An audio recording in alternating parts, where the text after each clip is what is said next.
আলাইকুম গাইস। আমি জানি অনেক দিন লেট করছি ব্লগ করতে। আমরা এতদিন দেশের বাইরে আসছিলাম, এর জন্য ব্লগ করতে পারি নাই।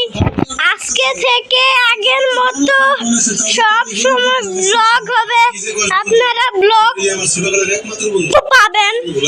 তোর কি মনে আছে বন্ধু, আমি যে ছোটকালে পানি দিয়েছিলাম, তুই তোর নিজের জীবনের কথা চিন্তা না করে আমার বাসাইছিলি। আবার ব্লগ হয়ে যাবে আপনাদের। বন্ধু তুই যদি এই দিনটা আমার পানি থেকে তাহলে আজকে কি জানি আমি বেশি বেশি লাইক কমেন্ট শেয়ার করবেন।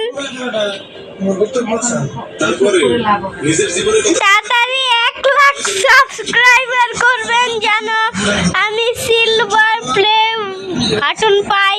আল্লাহ হাফেজ গাইস।